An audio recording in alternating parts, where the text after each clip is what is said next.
Bienvenue mes bien-aimés, nous continuons à parler des mystères de Christ. Bien entendu, nous avons parlé de sa naissance, nous avons parlé des événements qui entouraient sa naissance. Oui, c'est ce que nous pouvons aussi rappeler avant de parler de sa mort, parce que il est venu pour nous sauver. C'est un sauveur, il a porté sur lui nos péchés.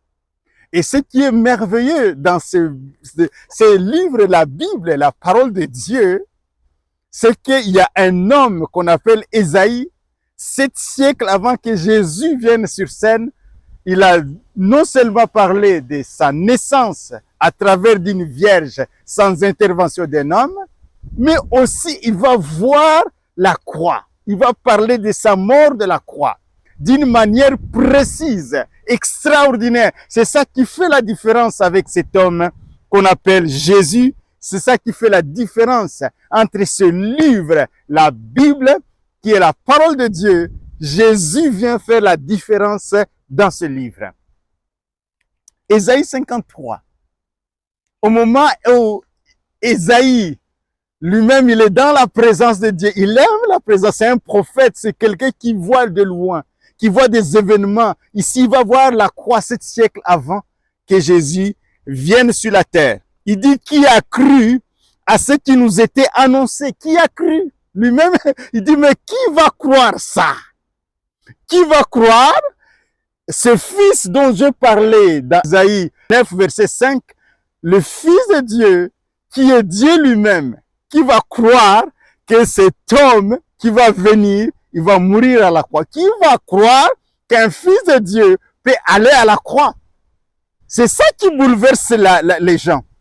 Quand tu parles que Jésus est le Fils de Dieu et qu'il est mort, il dit non, Dieu ne peut pas, Dieu, le Dieu Tout-Puissant, ne peut pas laisser son Fils mourir à la croix. Et c'est ça le mystère de Christ, mes bien-aimés. Mais il est venu pour nous sauver. Il s'est substitué à nous. Il a porté nos péchés sur lui. Il a porté nos échecs, nos maladies, ce qui trame à l'intérieur de nous, qu'on ne peut pas se dégager. Lui, il a fait. Qui a cru? Il se pose, il dit, mais qui a cru? Lui-même, quand il voit ça, il dit, mais non, est-ce que les gens vont croire? Moi-même, ça me dépasse. Qui a cru à ce qui nous était annoncé? Qui a reconnu le bras de l'Éternel? Il s'est élevé devant lui comme une faible plante, comme un rejeton qui sort d'une terre desséchée. Il n'avait ni beauté ni éclat pour attirer nos regards. Et son aspect n'avait rien pour nous plaire, méprisé et abandonné des hommes, homme de douleur et habitué à la souffrance. Voilà ce sauveur extraordinaire. C'est pourquoi, parce qu'il a souffert, il peut te secourir quand tu es dans la souffrance. Semblable à celui dont on détourne le visage, parce que le sang coulait de son visage, avec la couronne d'épines, ce sang coulait. Semblable à ce dont son détourne le visage, nous l'avons dédaigné, nous l'avons fait de lui aucun cas. Les gens ne pouvaient pas croire que c'est le Fils de Dieu qui est en train d'être malmené par les hommes, qui vient sauver les hommes. Cependant, ce sont nos souffrances qu'il a portées. C'est de nos douleurs qu'il s'est chargé. Et nous l'avons considéré comme puni et frappé de Dieu et humilié.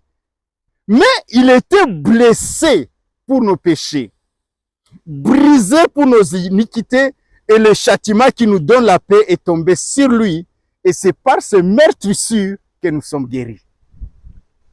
7 siècles avant l'avènement de la mort de Christ à la croix. Effectivement, mes bien-aimés, quand Christ est venu,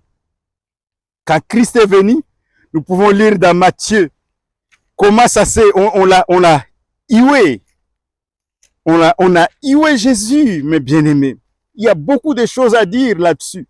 Matthieu 27, chapitre 39, les passants l'injuriaient et secouaient la tête en disant, toi qui détruis le temple et qui le rebâtis en 3 jours, sauve-toi toi-même si tu es le Fils de Dieu. Descends de la croix. Les principaux sacrificateurs avec les scribes et les anciens se moquaient aussi de lui en disant, il a sauvé les autres. Et il ne peut se sauver lui-même s'il est le roi d'Israël, qu'il descende de la croix et nous croirons en lui. Il s'est confié en Dieu, que Dieu le délivre maintenant, s'il aime.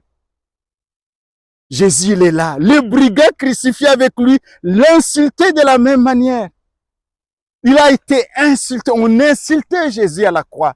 Hioué, craché sur lui. Mais il a porté, Ésaïe nous dit qu'il a porté nos péchés. C'est pour nous. Lui, il est juste. Il est né sans hériter le péché d'Adam. Parce que le salaire du péché, c'est la mort. Et quand il va aller à la croix, il va porter nos péchés. C'est pourquoi Jésus est mort. Sinon, la mort n'avait aucun pouvoir sur lui. Mais il est revenu à la vie pour nous démontrer avec puissance qu'il est le prince de la vie, qu'il est au-dessus de tout, qu'il est celui qui sauve, il est vivant. Mes bien-aimés, il était impossible que la mort les retienne.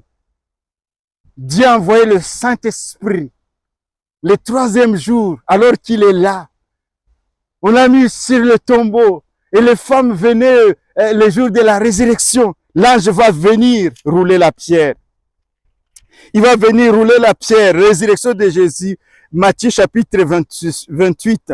Après le sabbat, à l'aube du 1er jour de la semaine, Marie de Magdala et l'autre Marie allèrent voir le sépulcre. Et voici qu'il y eut un grand tremblement de terre, car un ange du Seigneur, descendu du ciel, vint rouler la pierre et s'assit dessus.